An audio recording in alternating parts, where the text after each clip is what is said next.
फिर काम शुरू कर दे, फिर काम शुरू कर दे। सारा ध्यान नासिका के द्वारों पर, सारी एकाग्रता नासिका के द्वारों पर, नासिका के भीतर, नासिका के छन्नों पर श्वास का छूना, श्वास का आना, श्वास का जाना, श्वास प्रश्वास।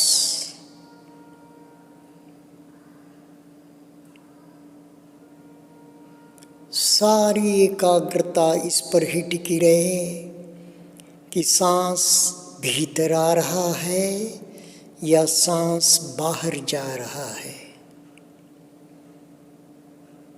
और छू कहाँ रहा है, नासिका पर छू कहाँ रहा है। सांस देखते देखते ही केवल कुंभक लग सकती है, जैसे केवल ज्ञान, केवल दर्शन है ना, केवल कुंभक भी है, जहाँ लगभग सांस रुक सी जाती है। पर और सूक्ष्मता से देखें और छेदन भेदन करते हुए देखें तो सांस रुकती नहीं, पर सचमुच जब रुक जाती है, ये केवल कुंभक अनंत फलदायी होता है, इसके लाभ अनंत है। तो फिर जोर जबरदस्ती का कुंभक शुरू हो गया प्राणायाम में, कि जिससे कम से कम शरीर को स्वास्थ्य लाभ मिल सके, कुछ मानसिक शांति भी मिल सके। क्योंकि जैसे ही सांस रोक ली, आप मन एकाग्र हो जाता है और विचार लगभग रुक जाते हैं। तो उसी से ये भी परंपरा चल पड़ी प्राणायाम में, पतंजलि योग शास्त्र में, हठ योग में यह परंपरा चल पड़ी। हमें उससे कोई लेना देना नहीं। हम तो जो गुरुदेव की बात बताए हैं, गुरुदेव वही बता रहे हैं, और जो कुछ समाज में है, राष्ट्र में है, इस विश्व में है, उसकी कुछ ग्लिम्प्स जो मालूम हो, जहाँ तक मालूम हो आप तक पहुँचा रहे हैं। वैसे ही क्या हुआ, सारा ध्यान नासिका के ऊपर, नासिका के छलनों पर,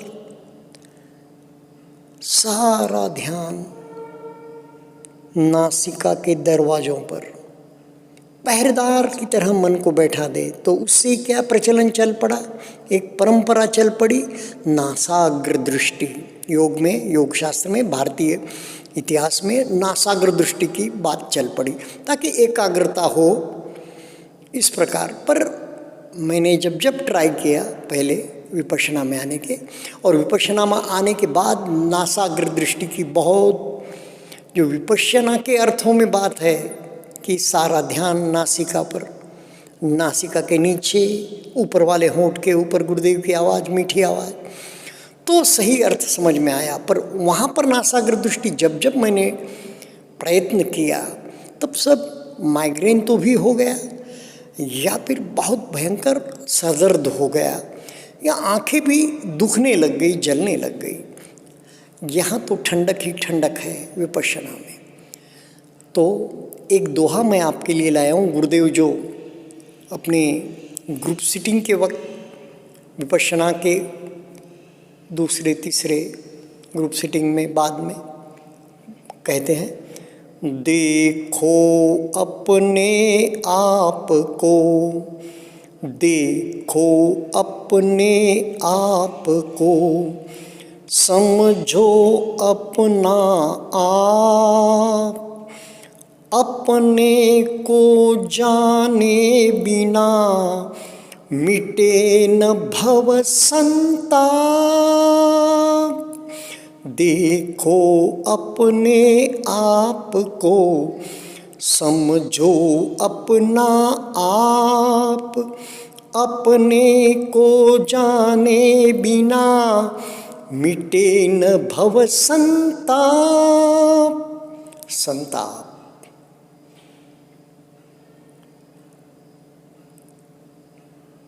कैसा शब्द है, संताप।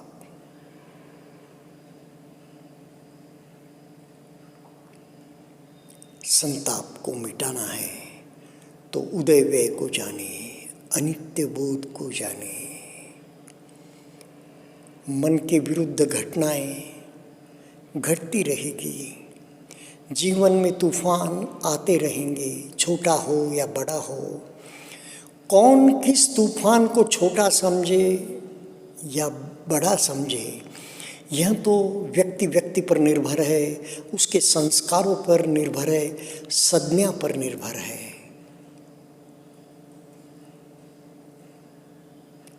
पर सारी विपश्यना इस दोहे में आ गई, देखो अपने आप को। तो सारा ध्यान आपका नासिका पर, और जब सुन रहे हैं सारा ध्यान कानों पर, दोनों कानों पर। आवाज आ रही है, हम सुन रहे हैं, कानों से आवाज टकराई, कुछ स्पंदन हुए, कान के भीतर तक जहाँ पर्दा है कान का, कहते हैं ना, विज्ञान, शरीर विज्ञान कहता है, वहाँ तक आवाज़ों का इको, स्पंदन। और फिर अर्थ जाने जो आपको उचित लगे, क्योंकि भगवान ने कोई दर्शन प्रस्तापित नहीं किया। एहि पस्सी को आओ देखो, यानी कि जानो, मानो मत। गुरुदेव कभी नहीं कहते मानो। इस परंपरा में, भगवान बुद्ध की परंपराओं में मानो मत। मैं जो भी शब्द कह रहा हूँ आपकी तर्क की कसौटी पर, अनुभव की कसौटी पर, श्रुतमय प्रज्ञा, चिंतनमय प्रज्ञा, भावनामय प्रज्ञा पर आप उसे परखो और ठीक लगे तो मानो। सुनील जी ने बहुत अच्छे कमेंट किए हैं, मुमुक्षु साधक है और अच्छे विद्वान भी लगते हैं, तो उन्होंने जो कमेंट किए हैं बहुत अच्छे हैं, आप भी पढ़ सकते हैं। फिर मुरलीधर जी ने एक बात बताई है, उसका भी परामर्श लेंगे। लेकिन चलिए अब हम चलते हैं देखो अपने आप को पर। तो यह देखना क्या हुआ, अब शब्द तो यह भी है, आत्ममुखी हो जाएं, आत्मनिरीक्षण करें, है ना। तो उसका मैं अभी एक किताब के विषय में भी पढ़ रहा था, transform your self talk. Transform your self talk. आपके वर्तन आपके विचारों से बनते हैं, ऐसा लेखक कहता है। स्वसंवाद। तो साधक मित्रों, क्या आप जानते हैं ना, विपश्ची हैं तो कैसा स्वसंवाद चलता है, कैसे युद्ध चलता है विकारों से। बाहर युद्ध करे और जीत जाए, बाहर युद्ध में जो शामिल हो वह वीर है, लेकिन अंतर युद्ध में जो जीतता है वो महावीर है, कहते हैं वह महावीर है। तो अब यह जाने कि यह अस्तित्व, देखो अपने आप को, यह अस्तित्व क्या है। शरीर है, शरीर की इंद्रियां, पंचेंद्रियां, छठा मन। तो मन और शरीर ये दो हिस्से हुए, एक रूप और एक नाम। तो रूप के विषय में और नाम के विषय में भली भांति प्रकार छेदन भेदन करके, विघटन करके, विभाजन करके हमें जानना है, विश्लेषण करके नहीं। यहाँ विश्लेषण शब्द का उपयोग कहीं गुरुदेव ने नहीं किया, उसे जाने। जैसे संज्ञा शब्द रसायन शास्त्र में हम पढ़ते थे और व्याकरण में, उससे बहुत कुछ अलग बड़ा अर्थ संज्ञा इस शब्द को विपश्यना साधना में, भगवान बुद्ध की साधना में है। जब मन का, चित्त का, नाम का हम विभाजन करते हैं तो पहले विज्ञान जानता है, वेदना अनुभवन, और संज्ञा मूल्यांकन और संस्कार जो प्रतिक्रिया। तो संज्ञा का अर्थ, उस अर्थों में संज्ञा का शब्द उपयोग में लाया जाता है।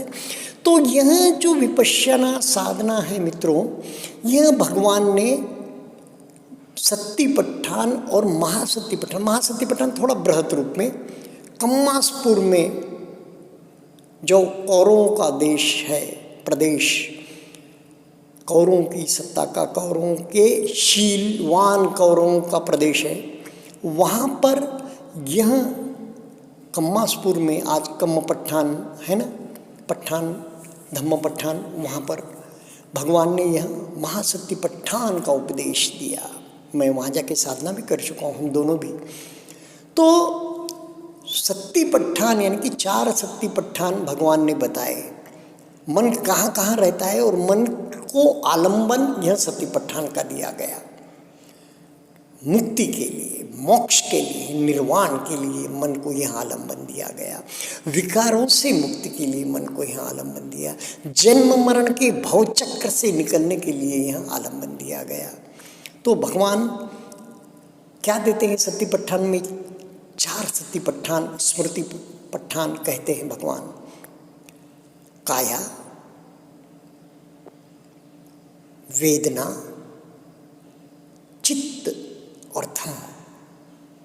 तो अनुपस्सना करनी है इसकी। अनुपस्सना, विपस्सना तो मालूम है, छेदन भेदन, एक विशेष रूप से देखना। तो अनुपस्सना में अनु से तात्पर्य है अनुकरण, अनुसरण। 3.5 हाथ की काया में इस क्षण जो कुछ प्रकट हो उसे जानना, फिर अगले क्षण जो कुछ प्रकट हो उसे जान लेना। ऐसे ही आगे से आगे क्षण प्रतिक्षण, क्षण प्रतिक्षण प्रकट होने वाली सच्चाइयों को जानते चले जाना, यह कहलाती है अनुपस्सना।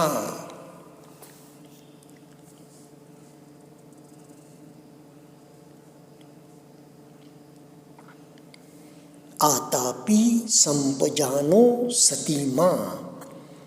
तो क्या कहा गया है? इस अनुपस्सना का लक्ष्य यही है, सच्चाई का दर्शन क्षण प्रतिक्षण होता रहे, बीच में कोई अंतराल ना है, इस काम में निरंतरता बनी रहे। निरंतरता ही सफलता की कुंजी है। 4थे दिन के बाद यह वहाँ पर जो हमारा नोटिस बोर्ड है उस पर लिखा हुआ होता है। तो आप जान रहे हैं, नासिका पर आपका ध्यान है या दोनों कानों पर जो आवाज़ आ रही है उस पर आपका ध्यान है। तीसरी बात, जब जब मन में कोई उद्वेग या विचारों का झंझावात चले, या फिर आप को मैत्री देना है और शरीर में कहीं कोई सुखद संवेदनाएं नहीं मिल रही हो, तो आप क्या कर सकते हैं? सिर के सिरे पर ध्यान लेकर जाएं, वहाँ पर भी आपको शायद ही दुखद संवेदना मिले, सुखद संवेदना, सूक्ष्म संवेदनाएं मिलेगी। या फिर दोनों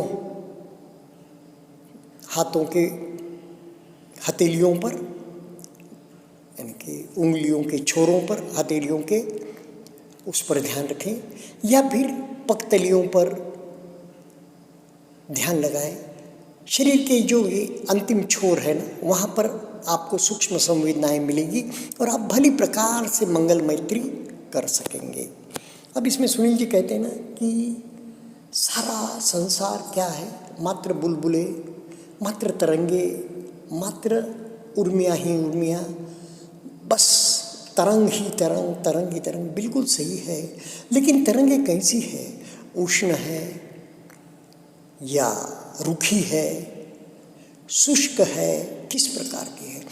क्यों न विपश्ची साधक बनकर हम सिर्फ इसे माने ही नहीं, जाने भी शरीर के तौर पर, और अनंत करुणा, अनंत मैत्री, अनंत मुदिता, अनंत उपेक्षा के ब्रह्म विहार में इन तरंगों को हम, हमारी तरंगों को भेजकर सारे 32 लोगों की तरंगों, वैसी तरंगों को आह्वान करके उससे जोड़कर हम सारे प्राणियों को मंगल मैत्री से भर दे, उन्हें कुछ रूखेपन से एक स्निग्धता का अनुभव हो, शुष्क और ग्रीष्म तपन से उन्हें कहीं ठंडक का अनुभव हो, शांति का अनुभव हो, हम भी शांत हो और दूसरों को भी शांत और स्थिर कर सकें।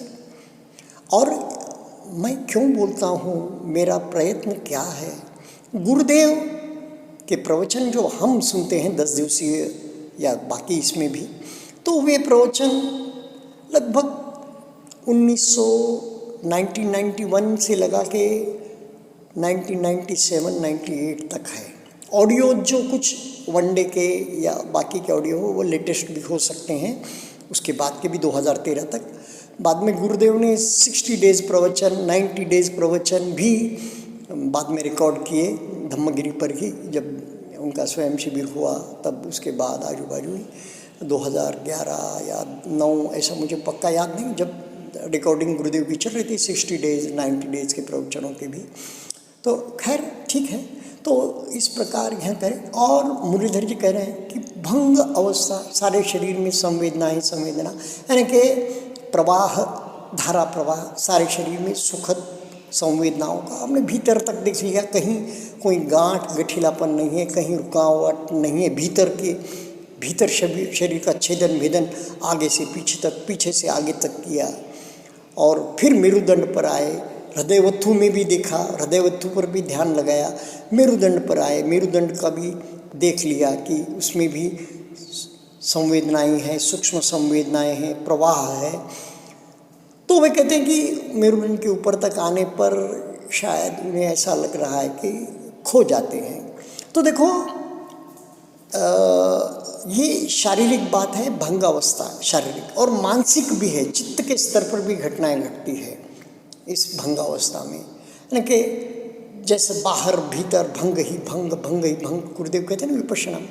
तो 7वें 8वें दिन 9वें दिन के इंस्ट्रक्शंस में भी कहते हैं, दोपहर के सवेरे के, भंग ही भंग, सभी तरफ छेदन भेदन। एक आधी बाल्टी उंडेल दी हो हमने हमारे सिर के ऊपर, उसका पानी कैसा सब तरफ जा रहा हो, या एक आधी बूंद शाही की भरी हुई बकेट में पानी से डाल दी तो कैसा सब तरफ फैलता हुआ नीचे तक, पेंदे तक जाता है, बकेट के कलर करता हुआ सब।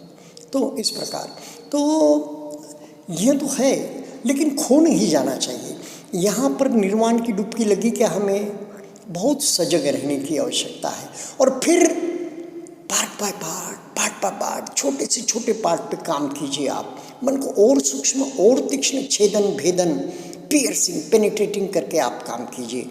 मुझे तो भंग अवस्था प्राप्त नहीं हुई, लेकिन कुछ यह सुव्याख्यात मार्ग है ना, तो जो बातें मालूम है वहाँ से कभी भ्रमित होने का चांस नहीं रहता। तो जो मुकाम माइलस्टोन्स आने वाले हैं, उन माइलस्टोन्स की हमें श्रुतमय प्रज्ञा के स्तर पर, चिंतनमय प्रज्ञा के स्तर पर जानकारी अवश्य रख लेनी चाहिए, क्योंकि सुव्याख्यात मार्ग है। तो उसीलिए, और गुरुदेव का क्या है, वो जो मैं कहा प्रवचन जप के है, और विपश्यना मासिक से तो समय समय पर गुरुदेव और जो ट्रस्टी गण हैं, आचार्य गण हैं, वह साधकों तक अपना मंतव्य, साधना की गतिविधियाँ, सेंटरों की गतिविधियाँ, प्रोग्राम्स, और वो आजकल तो सब ऑनलाइन हो गया है, मिल जाता है, पत्रिका भी ऑनलाइन आती है। लेकिन अनेक साधकों को ये मालूमात नहीं है। कई सुनील जी, कई साधकों ने एक शिविर किया है, बाद में शिविर ही नहीं किया। गुरुदेव के साथ एक शिविर करने वाले साधक भी है 1995, 1997। अभी मैंने जाना, जब मैं माता नर्मदा की जो परिक्रमा करके आए, कुछ साधक भी थे, उन्होंने मुझे बुलाया था, उस एक किताब का विमोचन था। तो उस वक्त मानो वहाँ की 95, 97, 91 तक में शिविर किए साधक है। उन्होंने एक ही शिविर किया, बाद में काम किया नहीं और बातों में लग गए। हो सकता है, यह होता है। तो सभी को कुछ न कुछ विपश्यना के बारे में जो मुझे गुरुदेव के प्रवचनों से कुछ पढ़कर कुछ शिविरों में 100 तक शिविरों में 10 दिवसीय, 30 दिवसीय, 20 दिवसीय, उसमें की जो रतन मुझे लगे मेरे पास जो संग्रहित हुए, क्यों ना मैं उसे बांट दूं। बांटने से द्विगुणित होता है। धन बांटेंगे तो बढ़ेगा, नहीं तो सड़ेगा। तो यह तो ज्ञान का और शब्दों का धन है। यह अवश्य ही साधना तो करनी ही चाहिए, साधना का अनुभव लेना ही चाहिए, तो ही बाकी काम होंगे। लेकिन नहीं तो ये जब तक आप फिरोगे नहीं, चाहे घोड़ा हो, चाहे रोटी हो, चाहे यह ज्ञान हो, तब तक वह ज्ञान बिल्कुल प्रवाहित होना चाहिए। इसलिए मैं बोलता हूँ, और आप भी जो सुनते हैं कि कृपया उसे मान कर न बैठे, जाने कसौटी पर कसे तो ही माँ वो चीज़ ले, नवरन न गए।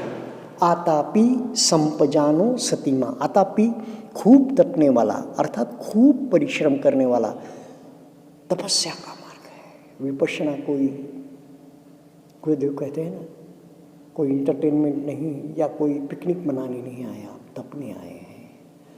और मन का तपना ही सही तपना है।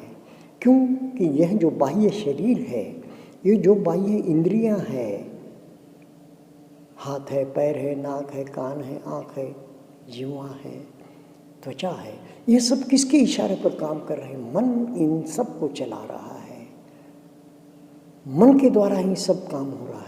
तो शरीर और मन दोनों ही तपते हैं जब साधक विपश्यना के लिए बैठता है।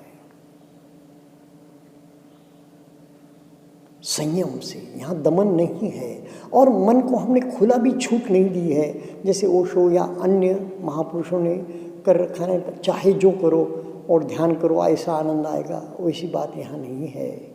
जब तक मन को संयम में नहीं लाएंगे, शील में परिपक्व नहीं करेंगे, तब तक कैसे आगे बढ़ेंगे? वैसे ही मित्रों, बोल क्यों रहा हूँ, सम्मा दिट्ठी मेरे में भी आए और जो सुन रहे हैं उनको भी सम्मा दिट्ठी मिले। सबसे पहले जो यह हमारा अष्टांगिक मार्ग है ना, उसमें सबसे पहले आता है सम्मा दिट्ठी।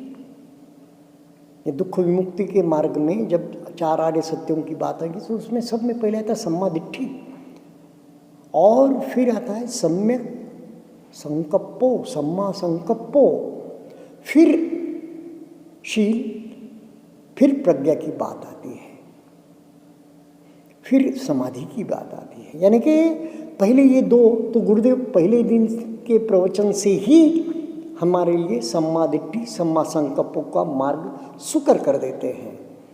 पहले ही दिन जब हम आत्मसमर्पण करते हैं, उसमें ही कुछ बातें मालूम हो जाती है, आनापान के आत्मसमर्पण में। उसके बाद इंस्ट्रक्शंस में, और उसके बाद में पहला दिन जब खत्म होता है, 0 डे में आनापान लेते हैं, हम साधना में प्रवेश करते हैं। पहला दिन जब समाप्त होता है, दिन भर 24 घंटे हम तप जाते हैं, तब गुरुदेव हमें प्रवचन का अमृत पिलाते हैं और मार्गदर्शन करते हैं। यहाँ तपने से तात्पर्य है मानस में संचित मैल को जलाकर नष्ट कर देना। 5 इंद्रियों के द्वारों पर अथवा 5 इंद्रियों के कारण मन में जो विकार जागते हैं, उन्हें तपा तपा कर नष्ट कर देना। भीतर ही भीतर जो कर्म बीज बनते हैं, उन्हें भून देना। फिर क्या आता है? संपजानो, शरीर और चित्त से संबंधित सच्चाइयों को सम्यक रूप से जानते रहना, अर्थात काया, वेदना, चित्त और चैतसिक धर्मों के उदय व्यय, उत्पाद व्यय को प्रज्ञा के आधार पर जानना। सतीमा, स्मृतिमान, जागरूक बने रहना। यदि सती स्मृति का अर्थ यादाश्त होता जाए, किया जाए, तो भी साधक इसे इस रूप में जाने कि मुझे क्षण प्रतिक्षण क्या करना है, इसे याद रखे। तो इस कायानुपश्यना में, यानी कि काया रूप और नाम यानी कि चित्त, तो रूप में क्या है, उसके लिए आलंबन भगवान ने क्या क्या दिया है? आनापान का आलंबन। आती हुई सांस जाती हुई सांस का आलम्बन। विमुक्ति के मार्ग पर आने वाले स्टेशन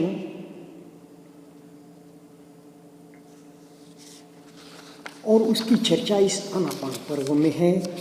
उसके बाद आता है इर्यापत पर्व दूसरे इसमें। इर्यापत यानी कि बैठना, खड़े होना और लेटना, इन सब हरकतों में हमें सजग रहना है और उदयवे का ज्ञान रखना है, अनित्य बोध रखना है। अब ये संप्रज्ञान पर्व आता है तीसरा, बहुत ही महत्वपूर्ण है। यह कायानुपश्यना का तीसरा पर्व। किन्हीं विशेष कारणों से इसको एक अलग अनुच्छेद पड़ा है, अन्यथा साधक को तो हर अवस्था में रहना होता है। आतापि संपजानो सतीमा। साधक चाहे सांस से काम शुरू करे, चाहे इर्यापत से, चाहे आगे के किसी अनुच्छेद से, उसे रहना है आतापि संपजानो सतीमा। तो संप्रज्ञानो यानी कि उदयवे की जानकारी रखते हुए संप्रज्ञानी बने रहना है। अनित्य बोध को अपने में से छोड़ना नहीं है। सारी साधना सजगता और अनित्य बोध की है, यानी कि समता की है और सजगता की है। फिर आता है प्रतिकूल मनसिकार पर्व, यानी कि जो मनसिकार यानी कि मन को जिस ओर विचरण करने की आदत होती है ना, उससे अलग विचरण। क्योंकि अब ये साधना कर रहे हैं ना, तो साधना मन के लिए सुलभ नहीं है, क्योंकि मन को विचारों में लोटपोट करने की, विकारों में लोटपोट करने की आदत है। अब ये धातु मनसिकार पर्व, शरीर कैसा बना है? पंचधातु से, पृथ्वी धातु, जल धातु, अग्नि धातु, वायु धातु। तो इसका भी अनुभवन ध्यान में बैठने के बाद होता है साधक कि कभी कभी शरीर स्थूलता आ जाती है, कभी कभी फूल जैसा हल्का शरीर हो जाता है, और शरीर के अंदर भी विभिन्न धातुओं का अनुभव, रसों का, प्रवाहों का अनुभव होता है कुछ। तो वह सब इसी इसमें आता है, उसे हमें सिर्फ जानना। फिर नवशिवथिक पबन, 9 प्रकार के श्मशानों का वर्णन इसमें है। यह आलम्बन भी भगवान कुछ भिक्षुओं को अपने चित्त से, उनके चित्त को जानकर उन्हें वैसा आलम्बन देते थे, और एक बार आलम्बन मिल जाने के पश्चात वह भिक्षु, वह साधक फिर कुछ उपलब्धि उसे जब लगता है, होती थी, तब वह आकर कहता था। अब ऐसा मित्रों, मेरा बोलने का कारण भी यह भी एक है कि गुरुदेव कहते हैं ना कि दूसरों को क्या हुआ यह जानने की ज़्यादा इच्छा होती है, अनुभव लोगों का। गुरुदेव अपने अनुभव तो सुनाते हैं, दादा गुरु के सुनाते हैं, भिक्षु परंपरा के अनुभव भी हमें उनके द्वारा मिलते हैं, लेकिन दूसरे साधकों को क्या होता है, आचार्यों को क्या होता है, यह अनुभव में नहीं मिलते। तो आवश्यक हो जाता है कि हम आपस में अनुभव जो है उसे कह दें, जिसे जो आया अनुभव, उससे सामने वाले का अगर हौसला बढ़ता है, उसे अगर मोटिवेशन मिलता है, और उसे कुछ गुरुदेव के अनुभव प्रवचनों की अगेन हम पुष्टि करने वाले कौन, मगर अनुमोदना, साधु साधु करके कहते हैं ना, वैसे ही हम वापस एक बार वह बात साधकों तक, आज के शब्दों में 30 साल हो गए गुरुदेव को प्रवचन नहीं देते हुए, वैसे for the benefit of many नाम की किताब है, बहुत जनों ने पढ़ी होगी, बहुत सुंदर किताब है, अंग्रेजी में, बहुत प्रश्न उत्तर गुरुदेव के हर चीज़ विशद करके गुरुदेव ने बताई। आचार्यों के लिए ट्रांसमिशन ऑफ धम्मा, गुरुदेव का एक न एक शब्द उसमें पकड़कर, जैसे त्रिपिटक में भगवान बुद्ध के सारे 84,000 या 88,000 जो भी है, 82,000 सूत्र है, वैसे ही गुरुदेव के उसमें प्रवचन कहो, प्रश्नोत्तर कहो, सब आचार्यों के लिए ट्रांसमिशन ऑफ धम्मा है, वो साधकों के लिए उपलब्ध नहीं है। For the benefit of many, साधकों के लिए है, सेवकों के लिए है, ट्रस्टियों के लिए है। और जागे अंतर्बोध कितने लोगों ने पढ़ी है? आपने जरूर पढ़ी है किताब, बहुत सुंदर किताब है गुरुदेव की। अब आता है कायानुपश्यना कैसे होती है? वेदनानुपश्यना के साथ ही। तो यह वेदनानुपश्यना आ गई। फिर आता है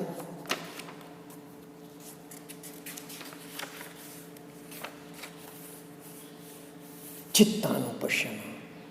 चित्तानुपश्यना, चित्त है इसकी मालूमात कैसी होती है? धम्मानुपश्यना, विचार। कोई विकार जागता है तो चित्त का पता लगता है कि चित्त क्या है। ये छोटे छोटे चैप्टर, वेदनानुपश्यना और चित्तानुपश्यना, इसमें सब चैप्टर कोई नहीं है। जैसे कायानुपश्यना में हमने 5-4 सब चैप्टर देखे, जो आलम्बन भगवान देते थे, और भी अनेकों आलम्बन 42 प्रकार के आलम्बन होते, लेकिन छोटे मायने में, थोड़े हिस्से में गुरुदेव ने हमें बता दिया कि क्या क्या आलम्बन होते थे इस सूत्र की चर्चा में। फिर आता है धम्मानुपश्यना। धम्मानुपश्यना क्या है? जो चित्त पे जागता है वो धर्म है। गुरुदेव एक बार कहते हैं धम्म, यानी कि हम समझते हैं अष्टांगिक मार्ग, ठीक है। भगवान बुद्ध ने जो उपदेश किए, धम्म, राइट, ओके। शील, समाधि, प्रज्ञा, धम्म, ओके। तीन पाँवड़े, 3 पाँव की तिपाई गुरुदेव कहते हैं। तो उसमें कैसे धम्मानुपश्यना, यहाँ क्या है कि जो चित्त पर जागता है, न अधर्म है न धर्म है, अच्छा है न बुरा है, सिर्फ वह धर्म है। तो निवरण पर्व में क्या है? कामछंद, व्यापाद, स्त्यानमृद्ध, औदत्त, कौकृत्य, विचिकित्सा, ये है धम्मानुपश्यना के पहले इसके निवरण पर्व, यानी कि आवरण, ढका हुआ पर्दे। यह बातें हमें आगे नहीं बढ़ने देती। यह बातें तो क्या करना है इन्हें? इनका कोई तिरस्कार करना है? इनके प्रति द्वेष करना है? बिल्कुल नहीं। इन्हें अभी कामछंद जागा है तो जान रहे हैं हम, अभी कामछंद जागा है, अभी व्यापाद जागा है, अभी व्यापाद जागा है, तो इस प्रकार इसे हम जान रहे हैं।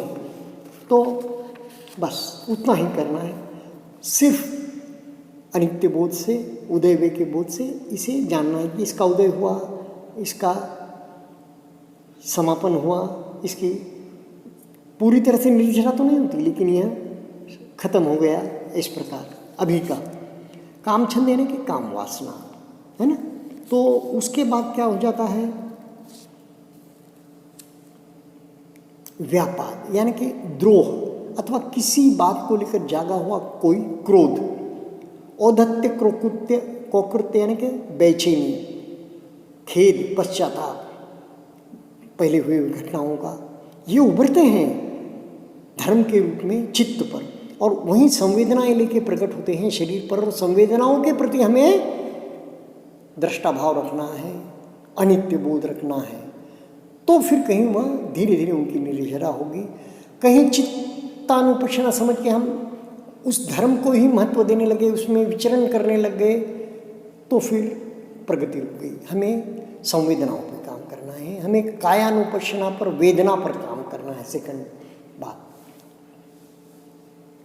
और स्त्यानमृद्ध यानी कि तन मन का आलस, प्रमाद। साधना में सबसे बड़ा शत्रु कोई है तो प्रमाद है, तो उसे भी जीतना है। फिर विचिकित्सा, यह विचिकित्सा है ना, जो सोतापन्न होते हैं, चुल्ल सोतापन्न होते हैं, उनकी विचिकित्सा पूरी तरह से तिरोहित हो गई होती है। उनका भंग अवस्था भी उन्हें प्राप्त हुई होती है, शारीरिक तौर पर, मानसिक तौर पर, चित्त के तौर पर। लेकिन विचिकित्सा चली जाना, यह भी उसका आवश्यक अंग है सोतापन्न का। विचिकित्सा ने क्या? विचिकित्सा उनको जागती है जो अपनी पूर्व परंपराओं और मान्यताओं के मोटे मोटे लेप लगाए हुए होते हैं।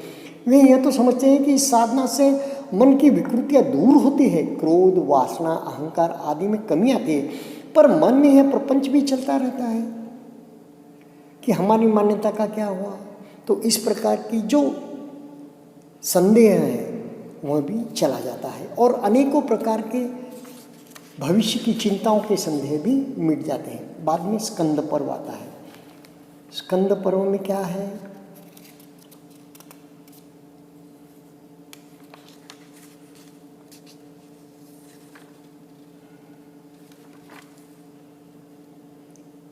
पांच उपादान का ये स्कंद है। जैसे हम जानते हैं रूप, यानी कि यह अणु रेणु का पुंज अस्तित्व, बाह्य आकार, गुरुदेव से कहते बाह्य आकार ही नहीं अलग।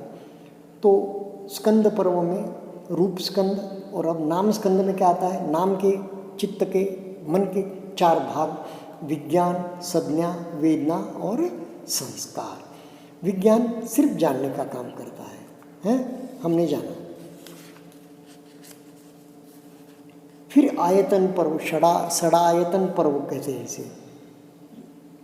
आँख, कान, नाक, जीभ, त्वचा और मन, ये 6 एक खिड़कियाँ हैं।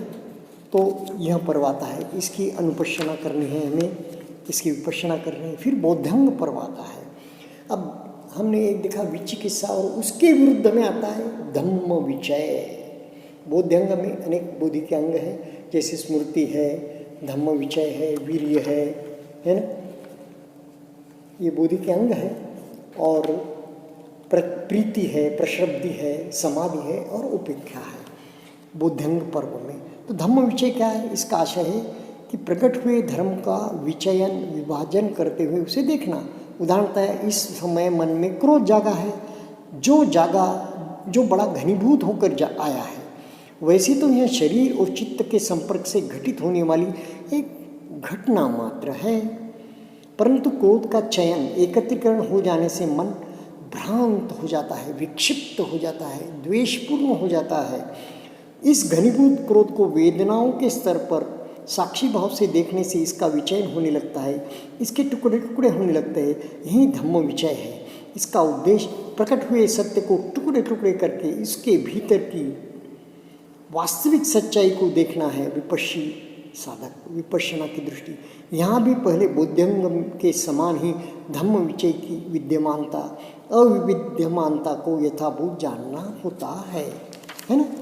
तो प्रीति, प्रमोद, प्रशब्दि, समाधि, उपेक्षा हम पहले भी चर्चा कर चुके। फिर 4 आर्य सत्यों का पर्व आता है। तो पहले हम क्या समझते थे, भगवान को अपने जीवन काल में महाराजा शुद्धोदन जी ने, उनके पिताजी ने, माताजी ने और सभी नगर के लोगों ने उन्हें दुख का दर्शन करने नहीं दिया। शायद भगवान की पुण्य पारमी पीछे की ऐसी होगी, वो उभर कर आई होंगी और उसकी वजह से इन सब के मन पे, चित्त पर इस प्रकार की बातें होंगी जो भगवान को वहाँ अनुभव लेना ही है, वहाँ अनुभव से गुजरना ही। तो 29 साल के बाद विवाह हुआ भगवान का, और फिर हम जानते हैं रोहित नाम का पुत्र भी हुआ। फिर भगवान को अचानक जब वह नगर भ्रमण के लिए निकले तो पहली बार उन्हें कोई वृद्ध दिखा, कोई अर्थी दिखी, लोग मृत व्यक्ति को ले जा रहे हैं, कोई बूढ़ा दिखा, कोई जर्जर दिखा, रोगग्रस्त दिखा, व्याधिग्रस्त दिखा। तो उनको यहाँ अचरज हुआ और उन्होंने अपने सारथी से पूछा, क्या मेरा भी यही छंद या कुछ नाम, सारथी बाद में तुम बताऊंगा उस सारथी का नाम वगैरह भी। तो मैं प्रसंग आया, उनके इस प्रसंग को ले रहा हूँ बातों में आप तक पहुँचाने में, क्योंकि बस श्रुतमय प्रज्ञा हम कर रहे हैं और साधना भी कर रहे हैं।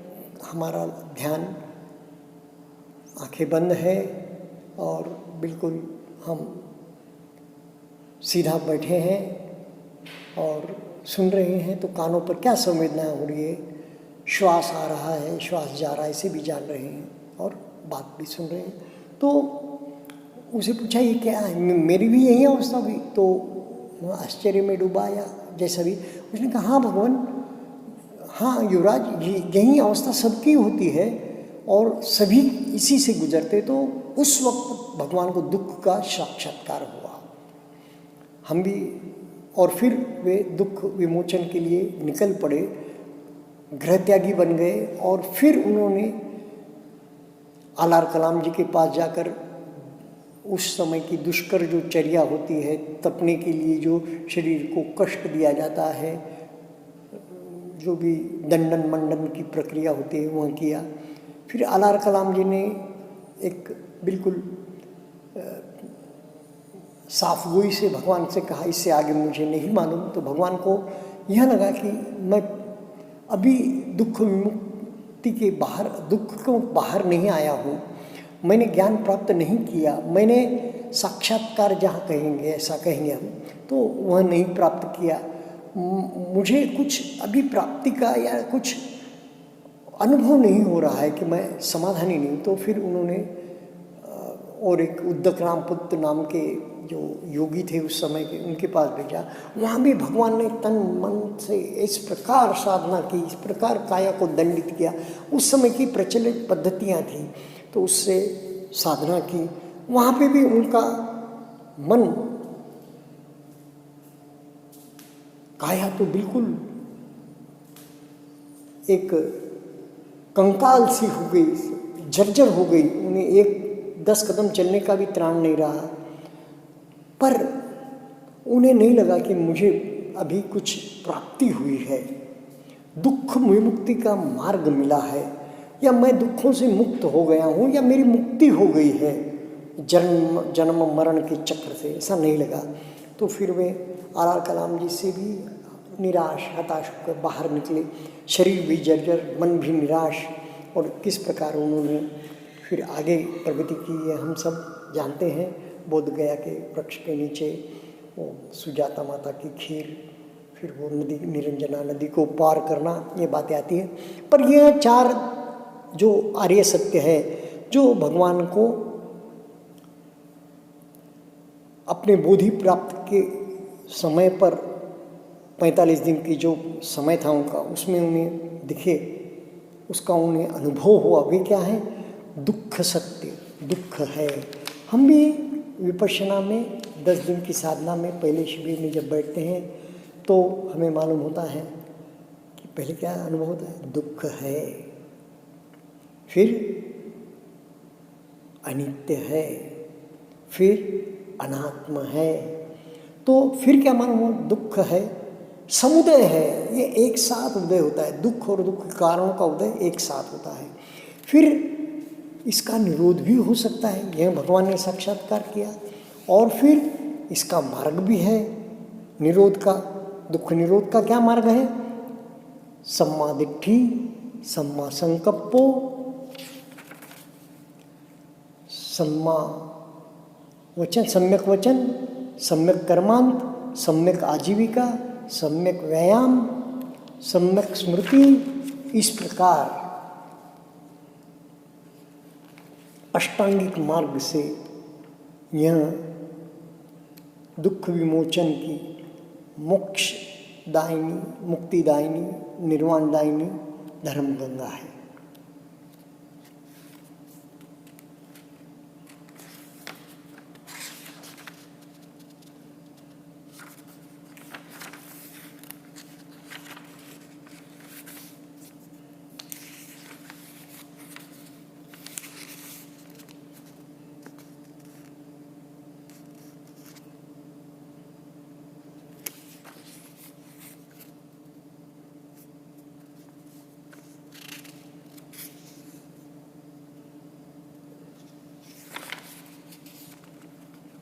इस प्रकार हमने छोटे से एक बातों में विपश्यना साधना का, महासतिपट्ठान सूत्र का सिर्फ थोड़ा सा दर्शन किया। मित्रों, मुझे तो मालूम भी नहीं था कि इस साधना मार्ग में कैसा आगे बढ़ना है। वैसे घाट घाट के पानी पी चुका था मैं, घाट घाट के पानी के साधना के मार्ग में जो भी प्रचलित भारतीय संस्कृति में पद्धतियाँ, 1960 में मेरा जन्म हुआ, उसके बाद में पुरोहित परिवार में रहने से जो भी संस्कृत वगैरह, जो भी साहित्य अपने करियर में, जीवन में जो भी प्रसंग मिलते थे, जैसे रामदेव बाबा है, इनसे मिलना, इसे घटनाक्रम जो शील समाधि प्रज्ञा की ओर आकर्षित करता था, क्योंकि शील के मार्ग से जो विचलित नहीं करता था, वैसा योग मार्ग भी, जैसे ब्रह्म कुमारी का भी मार्ग है, श्री श्री जी का भी सुदर्शन क्रिया, इस सब का दर्शन करते हुए, कुछ अनुभव लेते हुए और कुछ अभ्यास करते हुए यहाँ तक पहुँचा, गुरुदेव तक, इस साधना तक पहुँचा, विपश्यना ध्यान साधना तक। तो आप सारा ध्यान आपका दोनों कानों पर, कभी नासिका के नीचे ऊपर वाले होंठ के ऊपर है, टिका हुआ है। याद रखो मित्रों, प्रमाद सबसे बड़ा शत्रु है। हमने जैसे चर्चा की, अरिहंत अरहंत प्रमाद, तो प्रमाद से बाहर आना चाहिए, साधक को बहुत आवश्यक है। आलस्य, और जब साधना को बैठते हैं ना, तभी सारे कार्य, सभी महत्व की बातें, कुछ न कुछ ऐसा याद आ जाता है। जैसे भगवान को भी जब बोधि प्राप्त हुई और 45 दिन का उनका जब चला, और कोई भी साधक कितना भी बड़ा हो, मेरे अनुभव से भी हम कहता हूँ और बड़े बड़े साधकों के अनुभव से भी उनकी बात सुनकर के कहता हूँ कि बड़े बड़े यानी कि हमसे आगे साधना में जिनका जीवन और आगे चला, ऐसे साधकों से बिल्कुल विनम्रता से मैं कह रहा हूँ। तो उनसे भी सुना कि पहले तो जैसे इसलिए 1 घंटे की साधना कही ना, सवेरे शाम हम झाड़ू मारते हैं, स्वीपिंग करते हैं, सवेरे शाम हम स्वच्छ करते हैं हमारे मन को। तो उसमें पहले तो अभी की घटनाएं, कुछ महत्वपूर्ण बातें, कुछ निवरण की जैसी बातें, निवरण पर्व हम जानी ना हमने, उस प्रकार की, कुछ क्रोध की, कुछ ऐसी बातें याद आएगी। और जितना हम दैनंदिन जीवन में शील में पुष्ट रहेंगे, पंचशील अष्टशील में, उतना ऐसी बातें कम छुएगी हमें, और उसमें हमारा कम समय जाएगा। ऐसे मित्रों, और भी क्या देखना चाहिए? समता ही अंतिम लक्ष्य है। संप ज्ञान हमने जाना ना, आतापि संप जानो सतीमा। और क्या है? जब भी कोई धर्म चित्त पर उठता है, सब्बे धम्मा वेदना समो शरणा, सब्बे धम्मा वेदना समो शरणा। और उस वक्त हमें बिल्कुल संयम कर लेना है। उस वक्त हमें बिल्कुल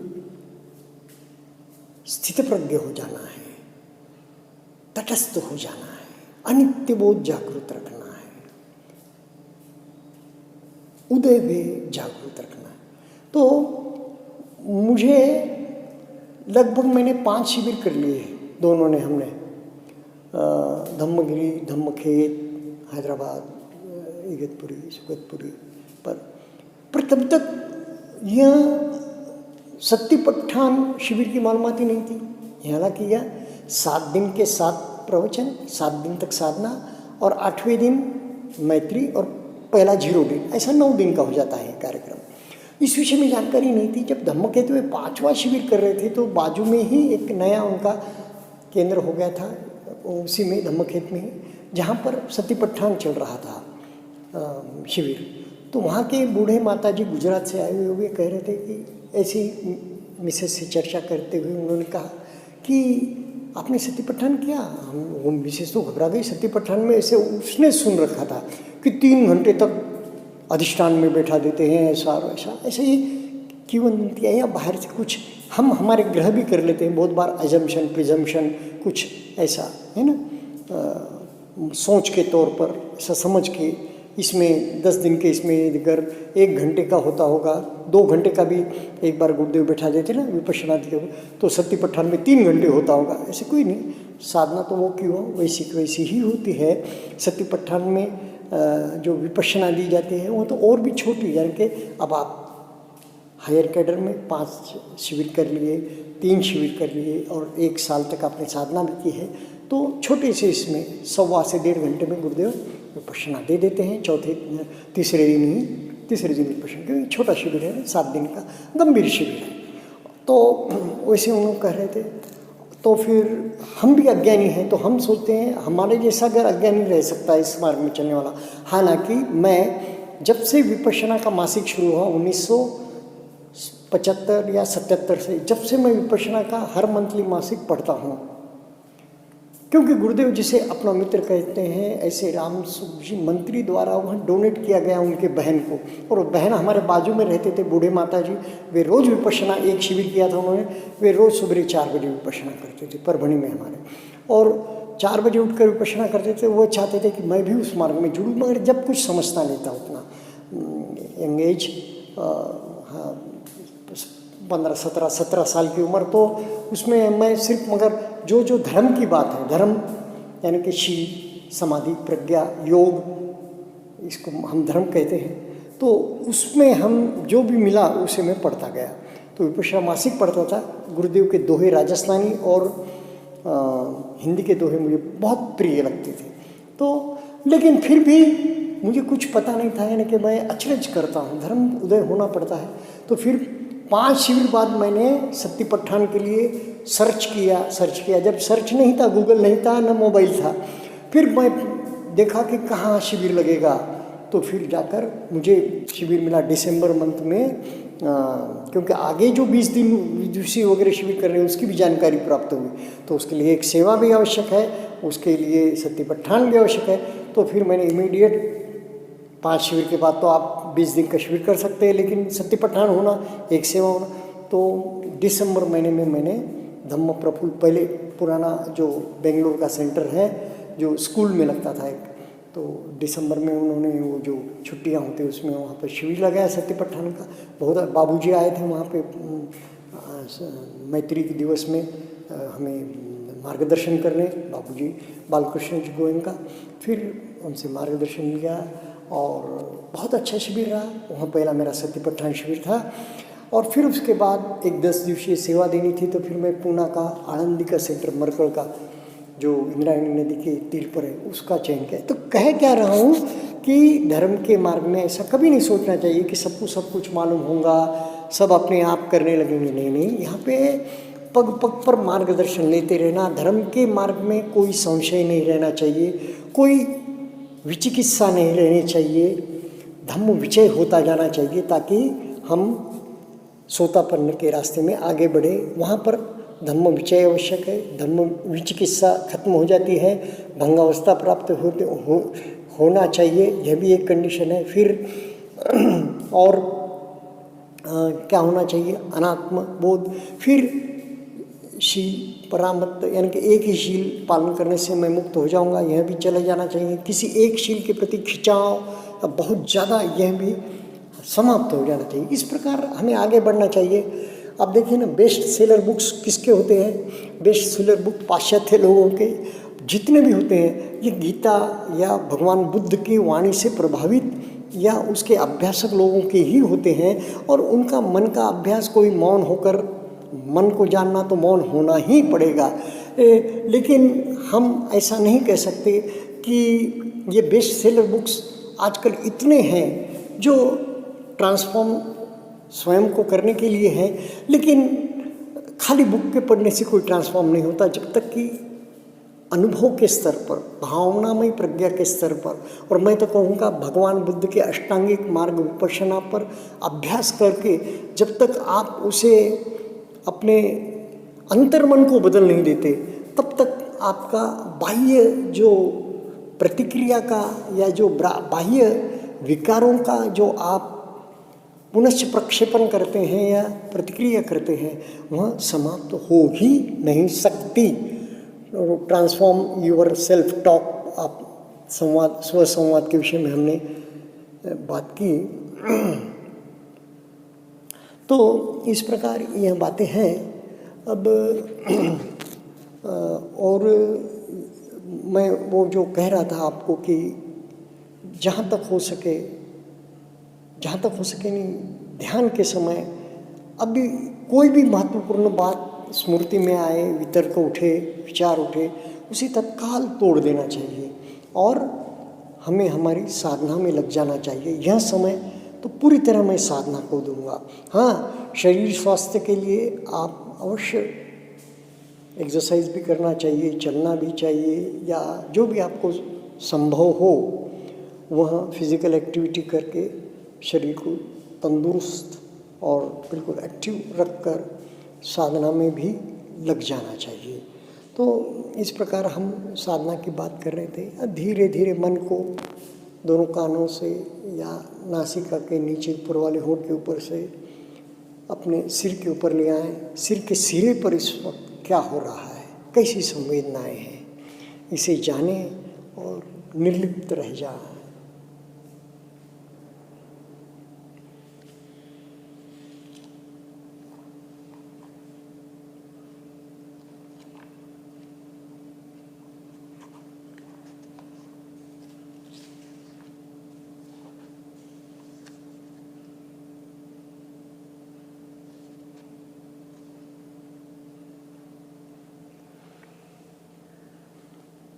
गुरुदेव का एक दोहा याद आ रहा है, तपने के दिन खो दिए, तपने के दिन खो दिए, बातों में मशगूल, बिना मौन हो तप किए, मिटे न भव के शूल, मिटे न मन के शूल।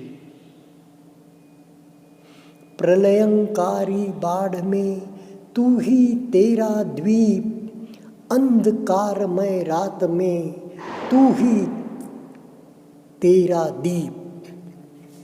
तो इस प्रकार गुरुदेव ने हमें दोहों द्वारा भी मार्गदर्शन किया है। हमें चाहिए कभी कभी जब चित्त बहुत विक्षिप्त हो, भ्रांत हो, तो अब सिर के सिरे पर मन को लेकर आए, तो सर को भी जान रहे हैं, सिर के सिरे को भी जान रहे हैं, और श्वास को भी जान रहे हैं, श्वास के आवागमन को भी जान रहे हैं, आने वाला श्वास, जाने वाला श्वास, दोनों को जान रहे हैं, सिर के सिरे को जान रहे हैं, सांसों को जान रहे हैं। मित्रों, जब एकाग्रता आ जाती है ना, जैसे हमने जाना केवल कुंभक के विषय में, बात वहीं से शुरू की, तब क्या हो जाता है, मन जैसा जैसा एकाग्र होते जाएगा, सांसें धीमी पड़ती जाएंगी, धीमी से धीमी होती जाएंगी, और जैसा जैसा मन एकाग्र होते जाएगा ना, वैसे वैसे स्थिरता आती जाएगी। जैसा अभी मुरलीधर जी ने कहा ना कि भंग अवस्था का अनुभव कर रहा हूँ, लेकिन मेरुदंड के ऊपर जाते ही मैं खो जाता हूँ। तो यह मोह मूर्छा की अवस्था है, यानी कि वहाँ पर मूर्छा है, वहाँ पर बेहोशी है, तो होश में रहना बहुत आवश्यक है। और वहाँ पर होश में रह के वहाँ के उदय वे को जानना। अभी निर्वाण की डुबकी नहीं लगी, निर्वाण की डुबकी लगते ही आप जब जितने देर की लगे, कुछ मिनटों की, कुछ सेकंडों की, कुछ घंटों की, कुछ दिनों की, जितने भगवान को 45 डेज लगी थी, तो हमको जितने समय की लगे, तो उस समय निर्वाण की डुबकी के बाहर आते ही व्यक्ति पूरी तरह बदल जाता है। कुछ न कुछ विकार उसके पूर्णतः कोई विकार तिरोहित हो जाता है, निर्जरा हो जाती है। अब देखिए ना, भगवान के प्रिय उपस्थापक आनंद, आखिरी उपस्थापक और अंतिम उपस्थापक, तो उसमें भगवान की जो सेवा की, 29वें वर्ष में भगवान यानी कि गौतम बुद्ध निकल गए, सिद्धार्थ गौतम निकल गए कि मुझे ज्ञान की खोज करनी है, मुझे दुख विमुक्ति का मार्ग ढूंढना है, इस लोकोत्तर मार्ग पर कैसे जाए, मुक्ति कैसे। तो फिर उन्होंने 29 से 35वें वर्ष तक विभिन्न दुष्करचर्याएँ की, 7 वर्ष तक, और फिर उन्हें 35वें वर्ष में बोधि वृक्ष के नीचे साधारण बिल्कुल सांसों को जानते हुए, संवेदनाओं को जानते हुए,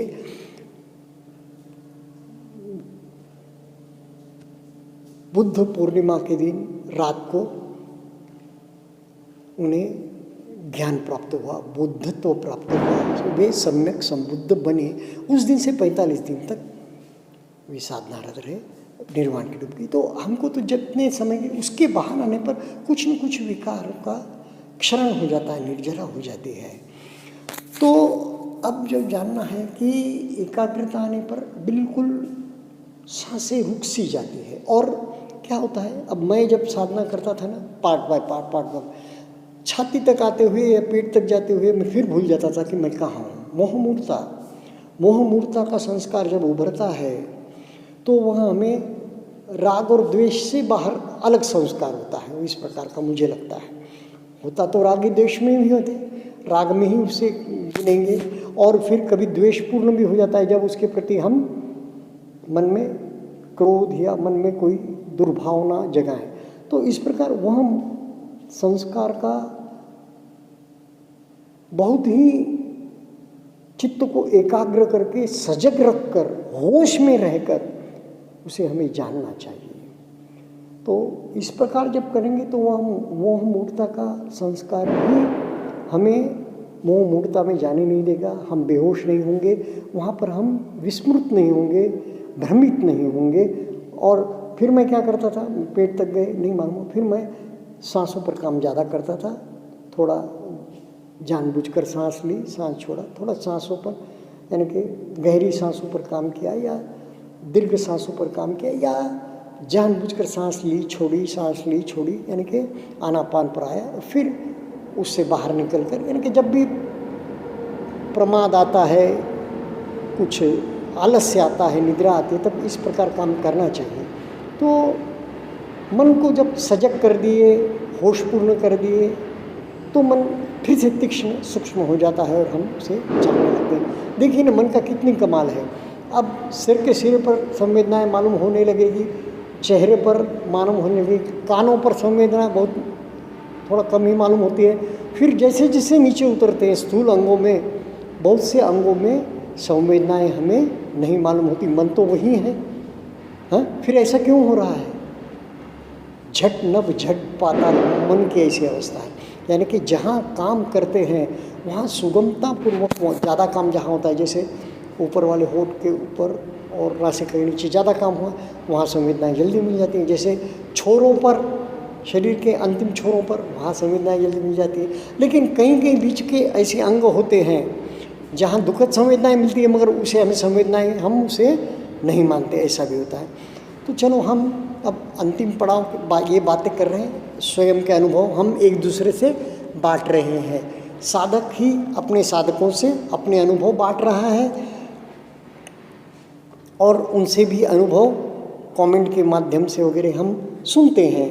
तो गुरुदेव कहते हैं ना, जय हो धर्म की, पाप पराजित होए, सबके मन के दुख मिटे, अंतस निर्मल होए, जन जन का होवे भला, हो मंगल कल्याण, मन की कड़वाहट मिटे, मिले शांति सुख खान।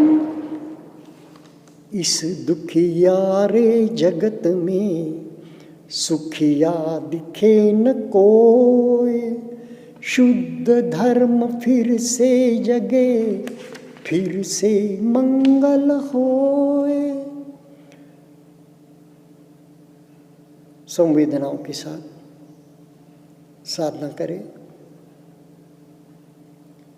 मेरे अर्जित पुण्य में भाग सभी का होए, इस मंगलमय धर्म का लाभ सभी को होए, दसों दिशाओं के सभी प्राणी सुखिया होए, निर्भय हो निर्वैर हो, सभी निरामय होए।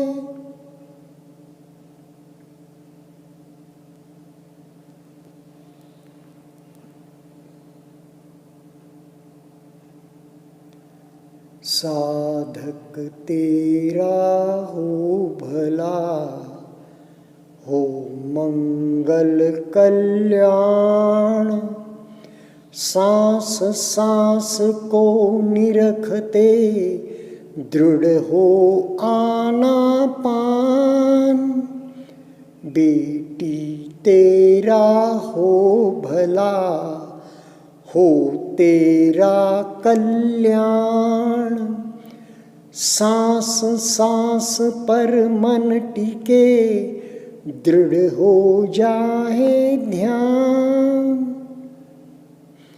साधक तेरा हो भला, हो मंगल कल्याण, अंग अंग प्रज्ञा जगे, जगे धर्म का ज्ञान।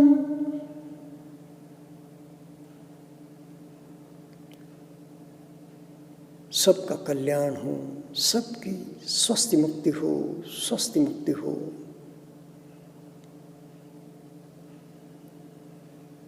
आप सबकी साधना सफल हो। सिर्फ संवेदनाओं से नहीं, मंगल मैत्री से, मंगल मैत्री से भरे, मंगल मैत्री